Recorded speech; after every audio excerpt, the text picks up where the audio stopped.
الحمد لله رب العالمين والعاقبة للمتقين ولا عدوان إلا على الظالمين. صلى الله على نبينا محمد وعلى آله وصحبه وسلم تسليما كثيرا. أما بعد، السلام عليكم ورحمة الله وبركاته. سيدا جمع مساجدكم أي وقاين جمعي هراء وعينو كهد الله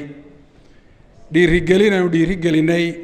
walaalaha heesaha iyo waxa la xiriira ka shaqeyn jiray ama ku hawlanaa Ilaahay subhanahu wa ta'ala daraadii uga toobad keenay sidii oo kale maantana waxayna soo booqday oo inoo yimi oo nala soo tukaday walaalkeen Maxamed Mubaarak waxaad moodaa inuu afkee kala baxay waxaan hadda ka fikirayay inaan iraahdo محمد بيكي baa lagu oran jiray biikeegaasi barak ku noqonaya insha Allah marka isaga ba yiri hadda intaan anigu oran maxamed mubaarak ilaahay subhanahu wa ta'ala ku barakeeyo rabbina subhanahu wa ta'ala dhamaanteen ba toobada hayna waafajiyo dhamaanteen ba khalad iyo gaf weyn u galaa sharaf bay u tahay qofku inuu ilaahay subhanahu wa ta'ala uga toobad keeno ilaahay daraadiina uga tago wax laga yaabo inuu markaa muuqaal ahaan dadka ugu muuqday inuu magac iyo maamuus iyo sharaf u leeyahay ama adduunyo in laga helayo hadduu ilaahay daraadii uga tagana ilaahay baa subxaana wa tacaala ugu bedelaya wax ka khayr badan waxaynu sidan u samaynaynaa waxaynu dhiirigelinaynaa walaalaha kale iyagu weli kusii harsan oo aynu leenahay walaalaha faraha badan ee arrinkaa xumaantiisa dareemay ee ilaahay daraadii uga tegay sunno fiican bay jideeyeen oo ku dayasho mudan idinkuna insha Allah ta'ala waad ku dayan doontaan sida ay yeeleen ayaad yeeli doontaan dadka qaar kood oo khayrka dadka kala dagaalama sharka iyo xumaantana ibliis uu wakiishay inay u ololeeyaan waxa laga yaabaa qaar koodna waaba yiraahdeen been yiraahdaan ma qof gaal ah qofkii oo shahaada loo qabanaya walaalkeen maxamed iyo ragga la midka ay marka horeba dad muslimiin ah ahay inaguna waynu dambaabnaa ma macnaheedu inay iyagu un khalad ay ku jireen oo inagu aynaan khalad gelin laakiin iyaga iyo dadka la midka ah sidaan jumciye hore sheegay waxay dadka kale kaga duwan yihiin dad la eeganayo oo lagu dayanayo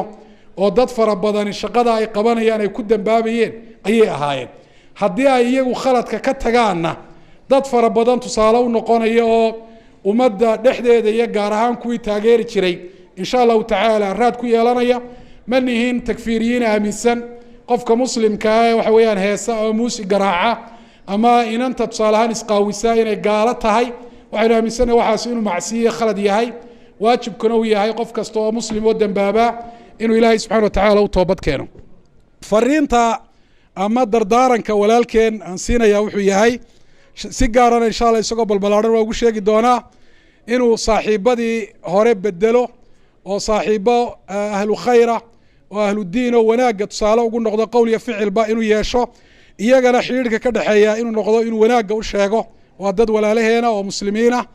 وإيانا لفتو دنا وقباقو خيرك وناقة إلهي سبحانه وتعالى ووافتشي وحكى الله أنه دردار ميا هي سبدنا وليه مقالب بدنا وليه هاي وضوبا وما أنت يوتيوب ككتشرة وحكم إذا مركا توبد وناقة سنة إلهي كتاب كيسا وكل شاقي قفكو وحي هراير مصحه uu sheegay isagu iyo dadkii uu sheegay arinta noocaas ku raaci lahaa inuu ka tago ilaahay daraadii uu uga noqday waxa weeye sidii sooraan oo kale sooraan waa Abdullah Diiriye sooraan uu geeriyooday ilaahu naxariisto isagoo muadin masjida buu geeriyooday ninka riwaayadaya ma aha waa sooraankii hore ee la yaqaanay